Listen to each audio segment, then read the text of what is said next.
Hello, I'm Dr. Wally Bartfay, and in this lecture we will examine the critical link between one's environment and one's health.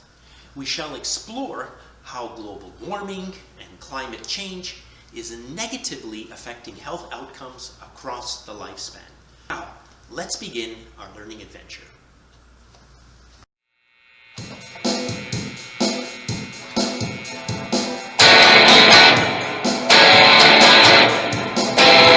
Let's first begin by defining what an environment is. We define an environment as a complex and dynamic system of living organisms and natural processes, and within which the human species is just one of many living organisms in the web of life and nature.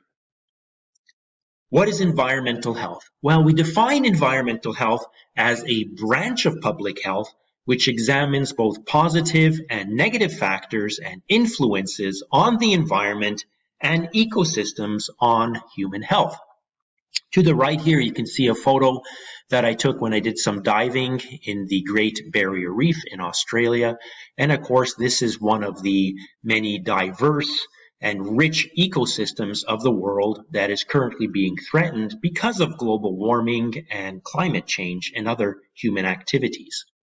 Environmental health is also the study of ecosystems in which we live in and the impact of science and technology to use energy sources to transform raw materials into commercial goods and their byproducts.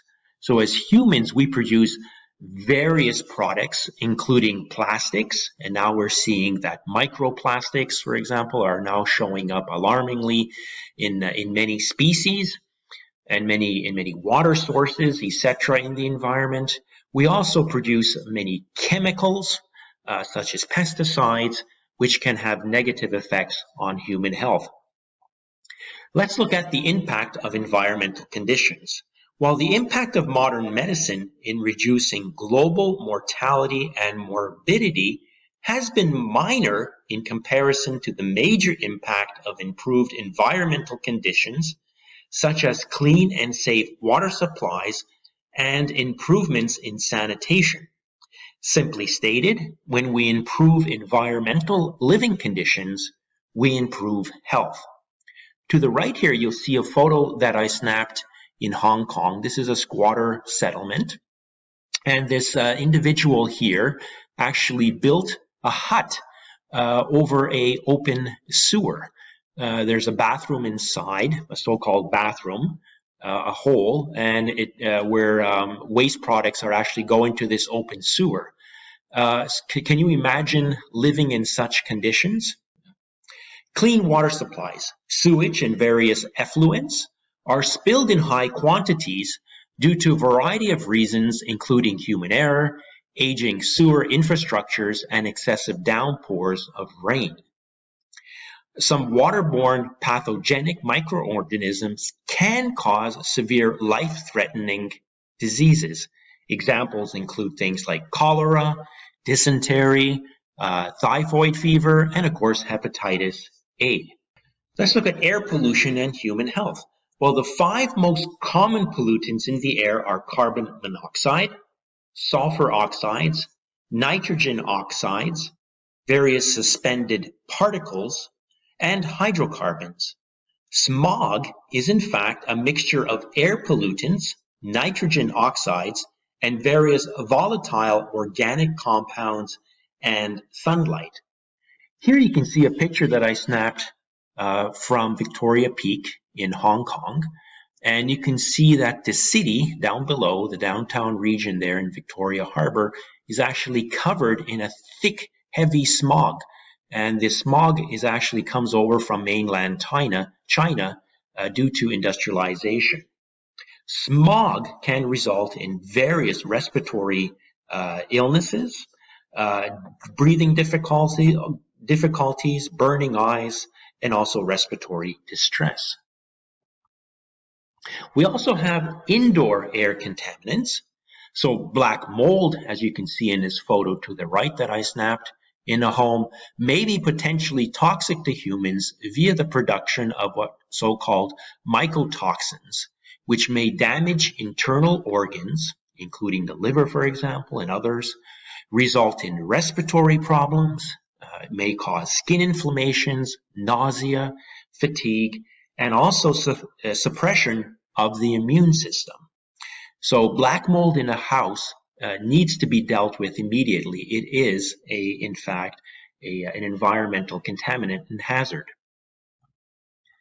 Here's another example of air pollution that we may not see here in most parts of Europe and in North America, these developed regions of the world. Here we see a picture that I snapped from an indoor biomass stove in northern Thailand. And there was a female, an elderly woman who was preparing meals on this stove. And the room was actually quite smoky when she lit the fire. Approximately 3 billion of the world's poorest people rely on solid fuels, such as wood. They may also use animal dung, charcoal, crop waste, or coal burned in these inefficient stoves for cooking and sometimes for heating as well. The related global burden of disease estimates for cooking using biomass stoves is estimated to be 4.3 million deaths in 2012 alone. What is global warming? Well, we define global warming as an increase in the Earth's overall temperature as a result of both human and natural causes, including greenhouse gas emissions through carbon-based fuel consumption, industrial pollution, depletion of the protective ozone layer, deforestations, and volcanic emissions into the atmosphere. We must rethink our carbon footprint as humans. We are consuming way too many fossil fuels, and we are emitting way too many of these gases into the atmosphere and other pollutants.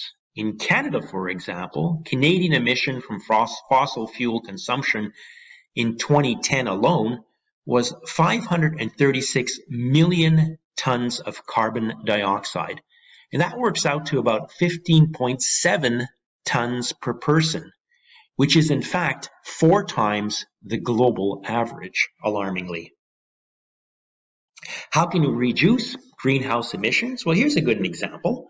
In an attempt to help decrease greenhouse emissions, several major automobile manufacturers in developed nations such as the United States, Japan, and Germany have already developed more efficient electric and hybrid, which consist of gas and electric cars for use. We can also have certain legislations and protocols which may impact our environment. For example, the impact of the Montreal Protocol, which was signed way back in 1987. Well, these were signed by delegates around the world to protect the very fragile ozone layer by stopping the emission of halocarbon gases and other harmful substances that in fact damage and deplete the ozone layer. It was estimated that without the Montreal Protocol in place, ozone depletion associated with CFCs alone would be approximately tenfold greater by 2050 in comparison to 1987. Spray cans, as shown in this picture here, were once a major source of CFCs, and of course they have been banned from these products. What are the consequences of the greenhouse effect? Well, during the December 2012 emission talks in Qatar, it was reported that 38.2 billion tons of carbon dioxide was being released globally. And that works out to approximately 1.1 million kilotons released every second. Based on numerous computer-based climate models, it is predicted that the average temperature of the Earth could in fact rise an additional 1.5 to 5.8 degrees Celsius in the next few decades to come if drastic changes aren't put into place. What is climate change? Well, we define climate change as significant and dramatic changes in the frequency, intensity, spatial extent, duration, Timing of extreme weather, such as hurricanes, tornadoes, and climate-associated events like drought, ice storms, and flooding. Here you see a very hot weather warning signal, which is issued when any time you had temperatures above 38.5 in Hong Kong. I snapped this picture there. Extreme weather events, so the intensity of hurricanes, also known as tropical cyclones in different parts of the world, and typhoons will increase over the next few decades due to the warming of the oceans and sea waters, right? So there is more devastation, more damage to infrastructure, and potentially more loss, more human and animal loss will also occur. There is rising sea levels are also happening due to global warming and climate change. They have been slowly rising over the past few decades due to melting of the polar ice caps, which threaten the health and safety of millions of people worldwide. Here you see a picture of a flood pole I snapped in Rib, Denmark, and each ring represents a different major flood that occurred in that particular city in Denmark. And at the top of the pole was one of the major floods that happened in 1672. Denmark and subsequent neighboring countries like the Netherlands are constantly struggling with raising sea levels, and they have built extensive levees and dikes to try to manage this and keep the water out from flooding their land, which is actually below sea level in these cases. Climate change and the growth of infectious diseases.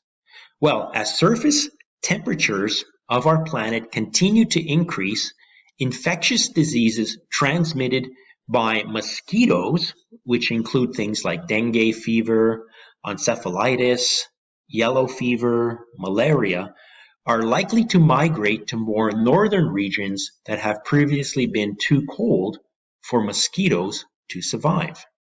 Here you see on the right a public health worker in Hong Kong engaged in vector control to control and manage mosquito populations in that country. Here's an infectious disease example. There is a growing body of evidence linking global warming and climate change to an increased number of infectious diseases and outbreaks in Canada and internationally. So here again, just with that Hong Kong theme, you see a public health warning poster for a scarlet fever outbreak that was occurring in the northern part of that country. While climate change is also affected by human activities such as deforestation, notably slash and burn types of agriculture, where entire forests may be slashed to make new room for agricultural growths. So over the past 2 decades, deforestation rates have been estimated to range between 12 to 16 million hectares per year, and forests have virtually disappeared in over 25 countries now, alarmingly. Here is the Pulan Orang Utang Sanctuary, located in Malaysia, that I visited with my family. It's an island that you take from the mainland. You have to go there on a boat that you charter. And you go across here, and there's a sanctuary that was set up for orangutans, specifically because of deforestation in different parts of the world, notably Indonesia. When you arrive here at the dock, you'll see a reception area. There's also a public education center. There is also various veterinary buildings there, veterinary sort of operating rooms and so forth to care for these orangutans when need arises. Here you see a picture of a mom and her little baby that I took, and you can see here that of course forests are critical to the survival of various animal species and humans alike. So we have to be very cognizant on protecting forests, not cutting them down. Lastly, I wanted to talk to you about the effects of radiation on human health. And the most dramatic example I can think of was dropping of the bomb in 1945 in Japan on both Hiroshima and Nagasaki. I visited both sites a few years ago, and the hypocenter. This is a poster from the hypocenter. Ironically, the building for the hypocenter is now a clinic. It's a medical clinic, ironically. But this really devastated people for many years to come. You can appreciate that the city below was hit by heat waves of approximately 3,000 to 4,000 degrees centigrade, and it had blasts of radiation that occurred. On the right here, you can see that here were some bottles that actually melted as a consequence of these of this bomb being dropped there. Here in the Durham region of Ontario, Canada, we live near nuclear reactors, and we have to be cognizant of potential nuclear emergencies that may arrive. So Durham Public Health actually sends out packages in the mail called RadBlock. This is a potassium iodine tablets. And they're used, it's a thyroid blocking agent for use during nuclear emergencies involving the release of radioiodine. But of course, in Hiroshima and Nagasaki, these victims here did not have any type of protective equipment or medications and so forth, and they were exposed to large quantities of radiation.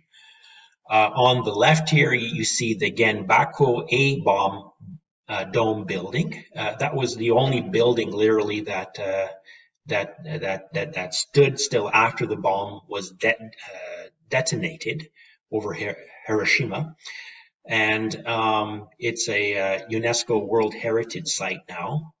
And we have to think of the environmental consequences here of radiation spilling into the environment.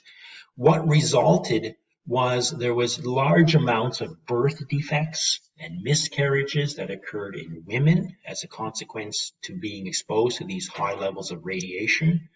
There was high levels of various forms of cancer, notably thyroid cancer and brain cancers and other forms of cancers as well in these populations subsequent to the dropping of these bombs in the years to come for those who survived. On the left, we see Hiroshima Peace Gardens. This is a monument, and of course the dome building, you can see it in between the arch there if you look. And also I wanted to highlight the story of the 1,000 cranes, the 1,000 paper or origami cranes. There is an ancient Japanese legend which promises that anyone who folds 1,000 origami paper cranes will be granted a wish by the gods.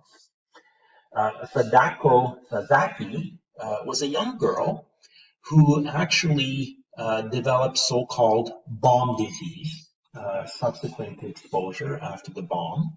She was about several kilometers away from the hypocenter, but nonetheless, of course, radiation does spread in the environment.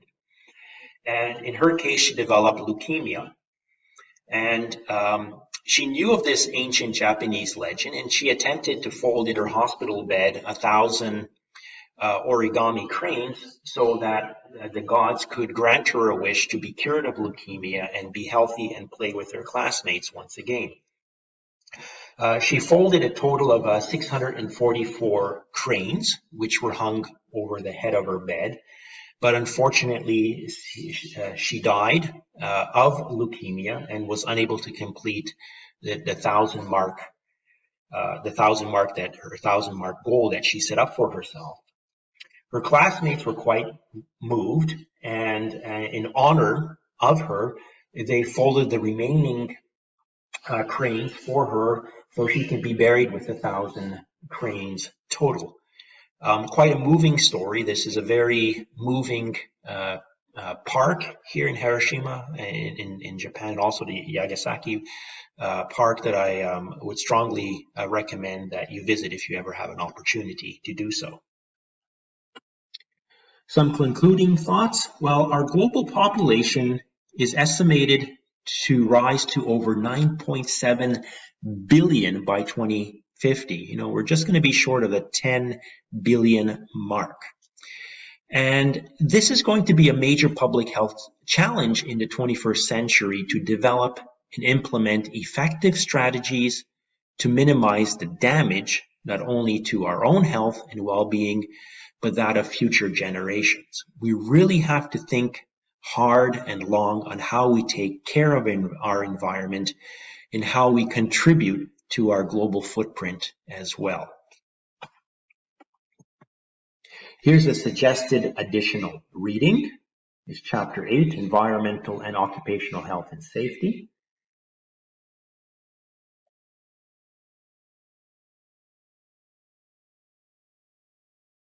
Well, that's all, folks. I hope you enjoyed this lecture related to environmental health, and I hope that you will listen to other lectures in this series related to the art and science of public health. Cheers.